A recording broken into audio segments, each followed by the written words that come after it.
That's something I always want to improve on, eating girls out better, because I know what I like, but I don't like, it's hard. But you guys seem to pick it up a bit quicker than I feel like some females. That's just my Could it be men are somewhat intuitive? Guys, don't get a big head. That's the biggest revelation of this fucking episode. My God. Look, I'm always Men, down not to, as shit as you think. I'm always here to try and improve my oral skills. So I'm always keen in me.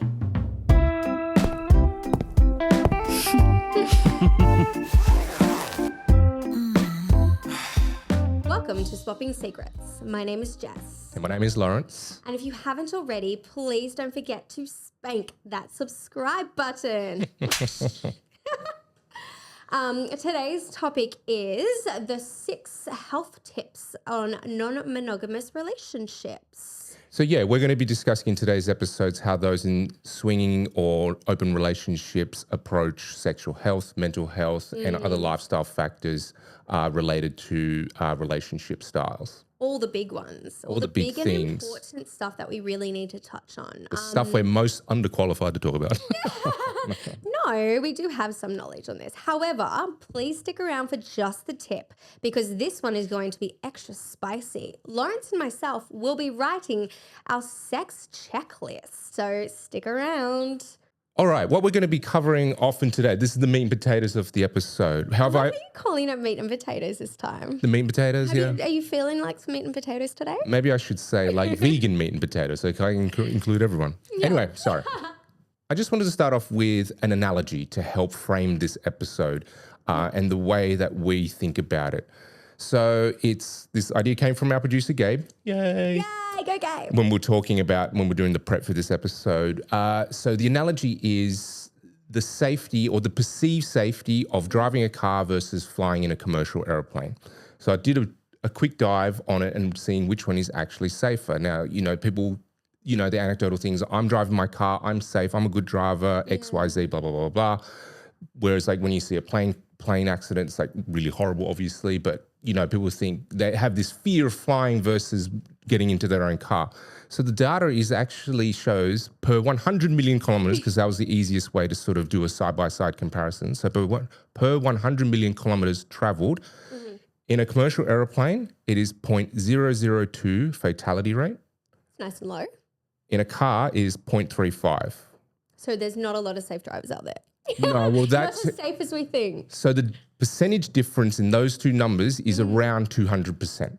So it is 200% more dangerous driving in your car than it is flying in a commercial airplane.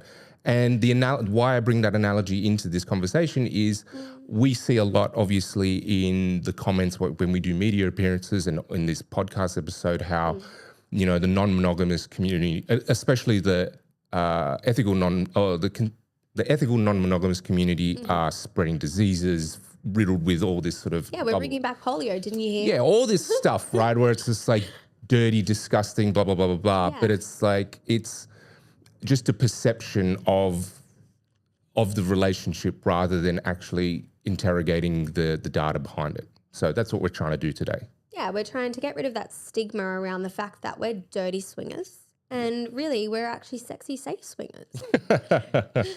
Try to get all the yeses out there for you. Hey, Lawrence, just to add into there, on top of your analogy, the percentage-wise of plane crashes versus car drivers is an interesting thing to consider amongst relationships, because when you're driving a car, usually it's you or maybe another passenger, and you haven't done any safety checks or whatnot. You've just jumped in and driven, thinking everything will be fine, and you've made that assumption that you will live throughout that drive and be safe, versus when you go into a plane, there are hundreds, if not dozens, of people checking the plane for safety, making sure that it gets off the ground. That group effort of conscious safetiness rather than just an individual's own interpretation of safety or presumption of safety, right? It's almost like a poly of safety precautions that you would take. Yeah. I never do a checklist before I get into a car. I'm literally like, I've got my seatbelt. I never check anyone else, which... You know what? Unless it's with my kid, I don't check with anyone else. Yeah, I mean, obviously there are more safety precautions now in modern cars, but yeah, it's there. And I love that. Like, sorry, I forgot about drawing that extra analogy between like, it's more of a poly experience, because it is. to have that plane fly versus someone just getting into a car and driving. Yeah, You know? that's true. Well, I'd like to get into the meat and potatoes that you were talking about before. Yeah. Would you like to kick it off with your first top tip? Yeah, so give me Tell me 1 it. second. Give it to me. Give me my safety tips. Okay.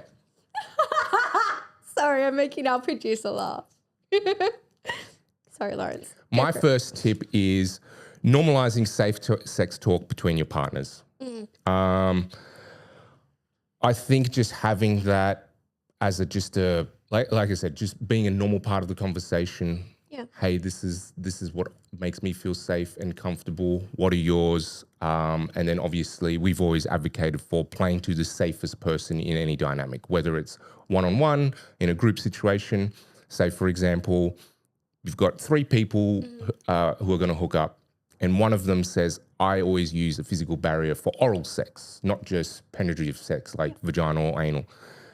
So everyone just kind of goes, yep, we're just going to all go with that because that's what makes that person feel comfortable, as an example. And that's actually also not uncommon. Like some women, especially if they're the unicorn, do prefer to wear a condom for all types of play. So whether it's sucking a penis or even toys, that sort of thing. Like I noticed it quite a lot on Club V on the weekend where a lot of women were using dams and all those products because it's a big group and like the risks are higher, especially if you're just so fluid with everything. Yeah. But I think that's great. I like the word that you use, safer, Normalize.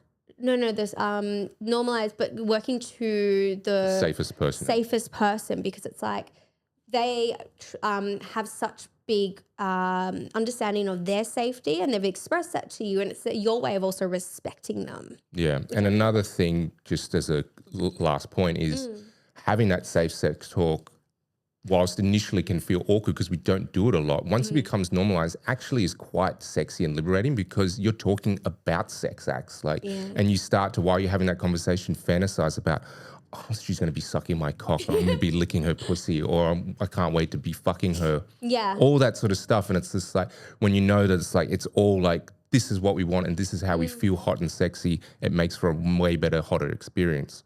On that note, my first tip actually is setting expectations and then continuously revisiting them. Now, this is something I find a lot of new and fresh couples or even singles think that once you've set that expectation, it's set and done. And like, I just want to put it out there that it's actually an amazing thing to keep revisiting it because you continue to grow throughout these relationships and these experiences. And I think it's also a fun way to revisit that communication with your partner or with the people around you. Yeah. It also helps you get re-involved again in finding new avenues that you want to explore. Now, something I do with play partners, actually my partner and myself do this with play partners, is we actually ask where they're at in their levels of experience and what they'd like to experience, say maybe like BDSM, or if they'd like to do, I don't know, a spit roast, for example. That's something that just came to my mind. I was like, what did I do over the weekend? I was like, I had a spit roast. But being able to have that communication, being like, I've never had this before. I'd like to try it. However, if I'm not comfortable, let's not. Now, me being in a partnership, we are comfortable doing that. However, every single time before we have these experiences, we always revisit our conversations because some weeks I'm like, I'm not feeling the best. Like a couple of weeks ago, I felt a little bit off and I was like, would you mind if we only did soft swapping today? And that's something where I think it's so important that you continue to do that because it builds on your relationship and it builds that trust between not just yourself, but your partners around you. Yeah.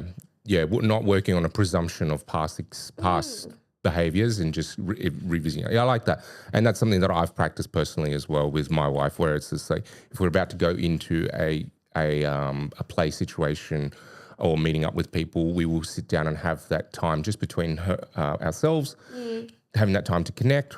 What are we doing? What are we hoping to get out of this? Why is it going to be hot for us to do this? And then making sure that we're super firm on why we're doing it before we're heading into the situation. Yeah, firm and sexy. The next tip I have is, I should have started this at the top, but it is, I just want to say that we are obviously, Jess and I are not medical healthcare professionals. So all of the stuff that we're talking about should be taken with a little bit of grain of salt, and you can speak to your healthcare provider. So my tip based off that is find yourself a healthcare provider that is literate in CNM or open relationship dynamics. I personally have been to doctors where they're like, excuse me, what? Like a GP. And it's just like, I would like a sexual health screening. It says on your intake form that you're married. And I was just like, yeah. And having to have this awkward conversation. Well, it's not awkward because I was just starting to get annoyed. I'm just like, are you really also, almost shaming me right now? Like, yeah, why do you have to give a reason as well sometimes? Which, I get it. Actually, I feel annoyed too for you. That would have been so frustrating. Yeah. And so like you can do Google searches out there to find practitioners who are educated on non-monogamy and all the aspects around that without any judgment or Stigma. Yeah. Great word. In saying stigma, we do use and recommend Stigma Health. So if you head to Stigma Health, download their app, you can get sexual health screening referrals done online and just take that referral to your closest pathology center. I did one recently, did it online, took me about 5-10 minutes at most, and then get my referral emailed to me, take that to the pathology center, then results sent back within a few days to your phone. If you use the coupon code PlaySafe10, you'll get 10% off your order. You can buy multiple referrals because if you would like to do regular checks, which we're going to discuss in a minute as well. Perfect timing because I was actually going to talk about regular checks. Yeah. You can go and do that. So yeah, go search for our friends Stigma Health online and use that code to let them know that you came from us. Well, I love that you've kind of slid into my next top tip. So regular checks. Now, I know a lot of people have this idea that you only do regular checks if you're regularly fucking other people. I think it's more important to be able to just have regular checks because we're a part of this lifestyle, because sometimes those diseases can be just dormant for a little bit and then they appear out of nowhere. Now, I've had not had this experience, but I have had friends have this experience where they did a test and then 6 months later they had something, but they were clear when they did the tests. So because of that knowledge I've gained, something I do with my partner is we actually make it a date day. So we go to a center up in Potts Point. We always make sure we do a lunch because I hate getting blood tests. So we go out, we get a lunch. I get all fully fed because I'm petrified of the needle. And then we go into the test and we do it together. Now, we do it every single 3 months. Regardless whether we are playing with other people, I like to keep ourselves sexually checked. And also I've done that ever since we got into this lifestyle. Yeah. So I think it's just very, very important. It also puts a routine as well to make sure that I'm keeping this community safe. That puts that back into my mind and makes me feel better. What about for our monogamous friends? Like say you're in a monogamous relationship, it's been 2 years and you've both agreed that you're not going to be... I still think it's very important because you don't know where you can contract something. So even if I know this sounds like it's a very unlogical, unable to happen, but you could just be on a public toilet seat and... This is more maybe for a women's thing and contract BV from that. If a woman has it. Really? Yep. That's the thing? Yep. I have had somebody had that and contracted. It's not me, thank God, because I hated it when I got that. But yeah, unfortunately, because it is so contagious for women, BV can contract quite easily, even just from surfaces. Okay. So I think being able to just get, I think it's just go and test yourself. If you're more in a monogamous relationship, maybe not as regularly as our 3 months that I do for us. Once a year. When you go do a health checkup, just do it all together. You're going to check out if you got a mole or, if there's a cut or something. Just do it all together. Bundle it. Make it a whole thing. Gabe wants to say something. Tell me, Gabe. He's itching. Oh, no, I was just going to add to Jess's point. I mean, we're all parents and we've all had children. It's very important if you're also considering to have children, if you are in the lifestyle and wanting to try. I know that from my own experience is that you have to be careful and do tests, before and after and during pregnancy related endeavors. So just making sure that if you are a parent or wanting to become one and you're part of the lifestyle, to do those regular checks and to make it, a joint thing like you were saying between you and your partner, Jess. Yeah. But sometimes it's easier making it a joint thing because then it's also you both are responsible for each other. More on parenting in a later episode in this podcast feed. Stay tuned for that one. My last tip is check on your mental health as often as you would your sexual health, especially in this lifestyle. There are, as you said, there's a lot of stigma. There can be shame related to the act of being in this lifestyle, and it can maybe sometimes have just slowly erosive effect on your mental health that you might feel like an outsider, ostracized, stigmatized. Like I just said, like when I went to the GP and that person was, almost shaming me, it made me feel annoyed, but I could see how that might actually trigger someone into a sort of a downward spiral. And it's because it's come from someone who's in this position of authority and power. So just being conscious of that and checking in with yourself, checking in with your partners, because it is fringe and it does have those effects. We'll talk more about this in some of the study stuff that I found later on as well. Oh, exciting. Well, on my lucky last one, and I think this one kind of ties into what I use more regularly, is ensuring that all products and barriers are used smartly. So keeping, those condoms, the lube, and all the products safely around and in reach as well. I know it seems silly, but having an excess amount of them, because you never know what's going to happen. Like I was talking just earlier with the boys about using condoms on toys because it's a penetrative thing. Having a vast amount of condoms doesn't make you a sex fiend. It makes you a sexually safe person because you're prepared for any situation. Women sometimes have the dam option, always making sure you have the correct lube. I know some people think go for the flavors, but Maybe also talk about a dam. Most dam? people don't know what it is. I might show it in just the tip, give you guys a little sneak peek on what one actually looks like, because you're right, Lawrence, people actually don't know a lot about dams except for the women who actively play with other women. Also, with the lube topic, I do find some of my newbie couples, people that have come to the club, always talk about flavored lubes and forget that if you have a flavored lube, you need a basic lube as well, like a water-based one or a silicone-based one. And there are different types of lubes for different types of like options and styles and things that you use them for. So I think making sure in your little go kit, you always have everything that you personally need to use. So if that's going to be a water-based lube, condoms of all sizes, dams if that's what you need, and maybe some antibacterial spray. I find that one's a little bit underused, and honestly, it can be used for anything. I put it on my hands sometimes when I get too much lube. Awesome. Thank you. I want to move on to some of the research that I did for this episode leading up, because we've over the years done a lot of talks about C&M and the stuff that we encounter online as well in comments, and like I said at the top of this episode, where where like C&M people are a little bit they're dirtier, spreading diseases, all this shit that we hear. And it's just like I've seen studies in the past about like it's actually the inverse because of the practices that C&M people generally use to protect themselves. So is it just the practices, or also because we're more well educated on things? Well, it's all of that. So I just want to say, like, I'm not going to be naming each individual study for all these points that I'm discussing. We're going to link them all in the show notes, like with the talking points and where the studies that influence that talking point is. So if you are interested, check out the show notes below. But this is one that I've always kind of espoused, but it's good to see it sort of in black and white as well. So on average, C&M participants report an equal or better safer sex practices compared to their general population monogamous counterparts. Nice.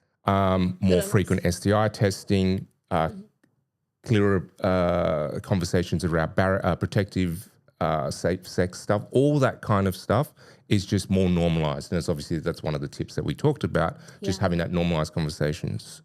And I think because sometimes it's hard to know the causation versus the correlation, but it's about, to me, it's just like we're consciously going to be having sex with multiple people. It makes sense to be safe for myself, for my partner, for the other people that I'm going to be having sex with. This is what we talk about in our newbie night talks. It's just like protect yourself, protect your partner, protect the community. If we all do it together, we're all much safer than just individuals working individually. And that also is like to the point of, the airplane car analogy, it's the behaviors that inform the risk, not the label of the relationship. Yeah.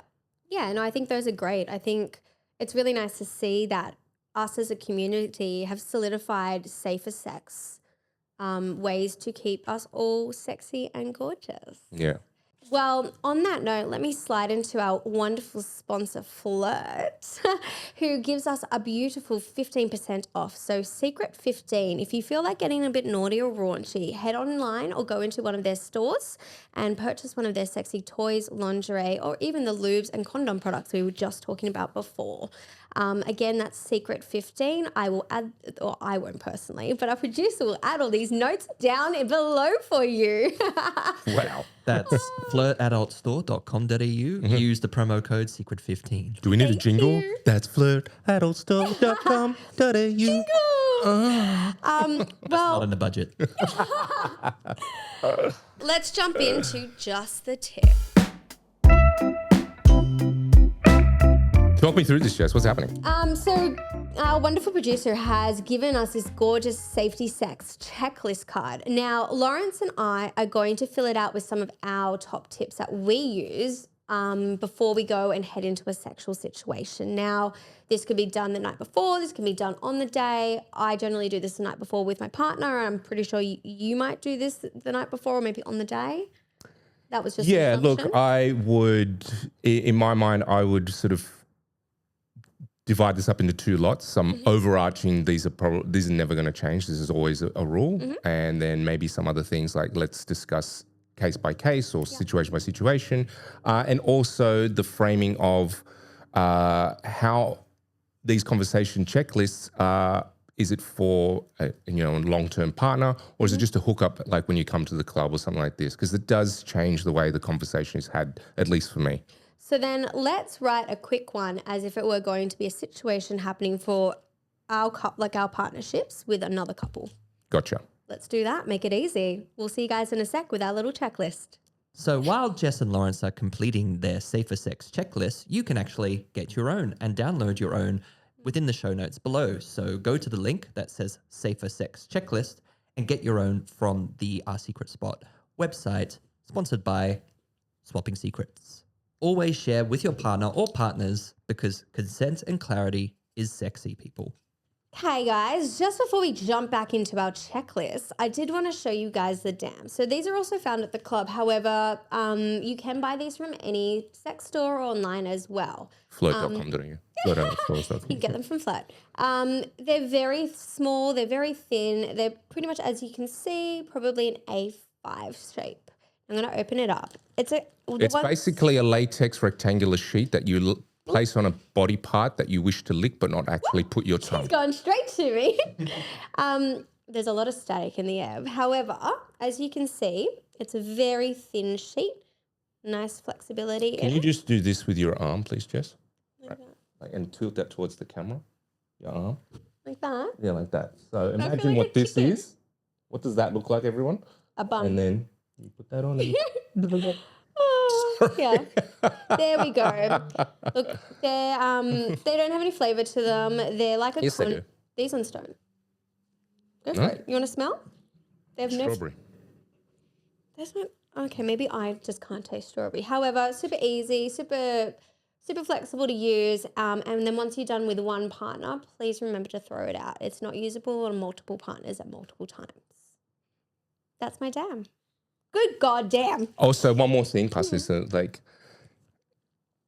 it has handy diagrams of where. Oh, sorry, I bumped them. It has handy diagrams of where they recommend to place, like a serving suggestion on a box of cereal. Where would you want to place this? The vagina, the bum. Yes. But again, thank you for throwing the dam away. So Lawrence and I wrote down ours. We did write a few dot points. Lawrence, do you have yours? Yeah, I've got mine. Show the audience to show. We did actually do it. So did you want to give us a little overview Yeah, I'll routine of yours, just so people understand what to write on this. Like we want to give you guys some Ideas. ideas. Yeah. Thank you. Yeah. Go for it. I'll just go through all of mine quickly and me I'll with give it. you what it is and a quick understanding of why we're doing it. So the first one is regular testing. My wife and I do regular testing, as discussed earlier, just to see what's happening, if anything, or if there are any changes and stuff that we might need to rectify. Standing rule between my wife and I is condoms for all vaginal and anal penetration, whether it's me doing the penetrating or her being penetrated. That's just like it's always there, and that's never. We revisit that, just like we're still good with that, but it's never going to change. Something that we do then per situation now is we revise our code word or code touch. So this is one of those things where we can stay on the same page with each other whilst we're in front of another couple or people at the club or whatever it is. Just having that surreptitious communication that can be used in conversation or even in play as well. So you can retract our no or just have a breather to ourselves. Yep. The next one is revise our interests for that particular date. Like, what are we hoping to do? Like, we'd love to have another guy join us, and why, or another girl, or we're meeting a couple, the things that we would like to hopefully have happen. In saying that, then we are clear on what we're interested in. We make it a point to ask what the other person or persons are interested in, and then also have a discussion about their safe sex protocols or their safe sex stuff, like what they have.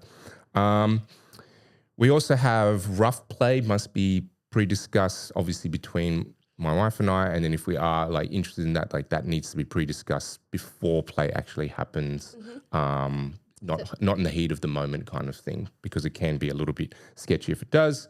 Check in with everyone after play, like, you know, it could be fun. Like, you know, how was that? That was hot, this and this. Have a bit of a chat about that. That was fun when she licked there or he stuck that, whatever.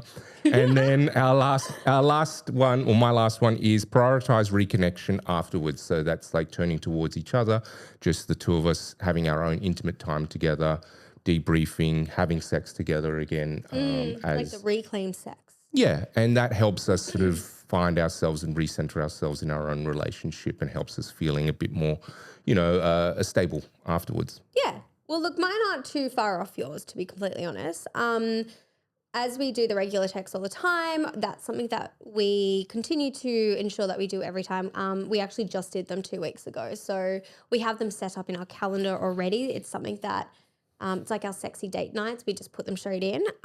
We also do our consent talk. So like you, we have a more of a touch thing. So we make sure that if we feel like we're out of place or something's happening, we reevaluate what we want to do, because some couples are a little bit different or some singles are a little bit different.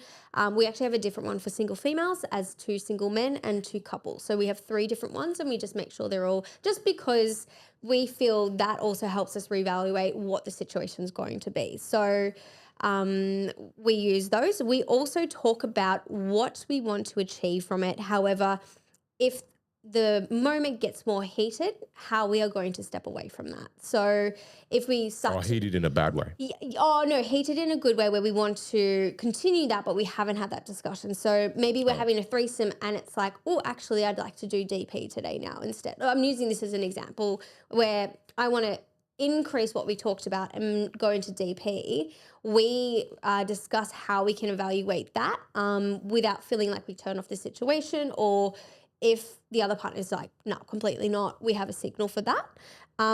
Then we also pack our go bag together, so we both know exactly what's in our bag, if we're not playing at our own place or premise, just because if I'm in the middle of a moment, he knows what to go and grab for me, or I know what to go to grab for him if he's in the middle of a moment, so not to ruin that chemistry between the It's the people. worst. It's like, pass me the socket wrench. What's that? It's like, oh my God, it's in the middle of the bag. And we, so as you guys have probably heard on multiple episodes, butt plugs are one of our staple toys in my go bag. So we do also pack a bunch of toys, so we know what toys we're packing. We also discuss something that Jamie and myself really like doing is similar to your reclaim sex.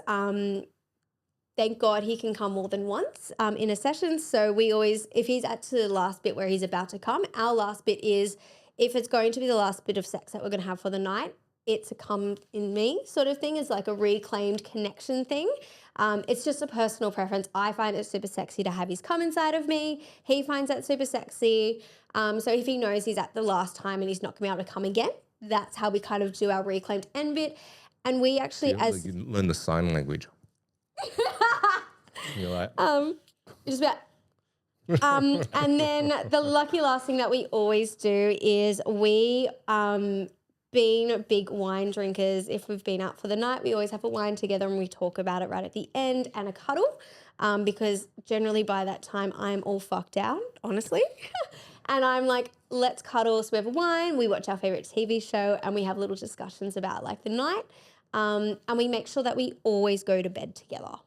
It's just little things, but just little things that make us feel sexy and safe. And I think just to add on to that, because my partner and I are very similar in the lifestyle, I think that is often the best part of the evening, is actually the debrief at the end, reliving the experience and giggling about it, and you know, sharing the feelings that we had. Yep. Well, yeah, it's also sometimes like I find there's ways that I can improve, or Jamie finds ways. He's like, oh, I watched this guy do this to you. Do you like it that way? How can I potentially do that?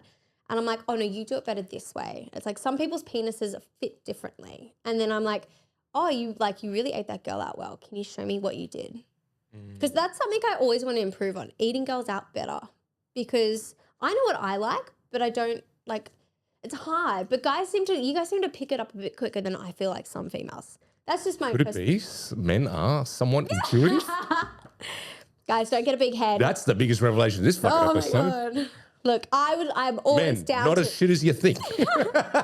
I'm always here to try and improve my oral skills. So I'm always keen and mean for that one.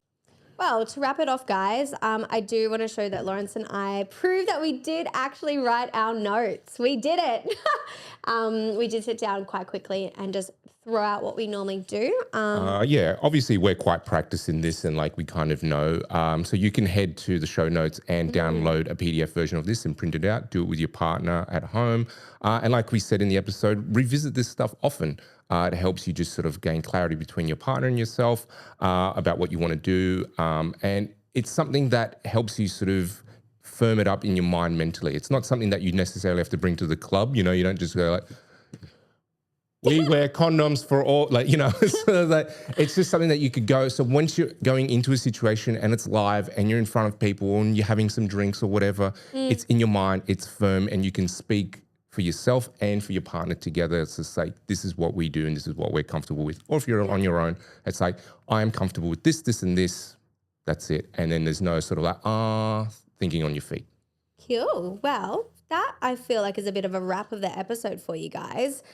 We are still always keen and interested to know your thoughts. So please don't forget to comment, send us an email, hit us up, or even find us at the club to tell us your personal safe sex options and your top tips, because we love sharing and educating those who listen to us. Throw it in the comments section, like on Spotify or something. It's just like, what's a hot tip that you love? You know, help other people who are finding the show. Don't forget, spank that subscribe button, baby. And try and find us and add us on all the platforms possible at Swapping Secrets Podcast. And don't forget to watch us on YouTube. I will link. I will not be linking anything. Gabe will be linking it all for you, as he is my magical man who can do everything. If you're watching this on YouTube, thumb us up, subscribe. If you're watching us on or listening to us on Spotify or Apple Podcasts, 5-star rating review. That's it for the episode. Stay sexy. We'll see you at the club, and we want to hear your hot tips, baby.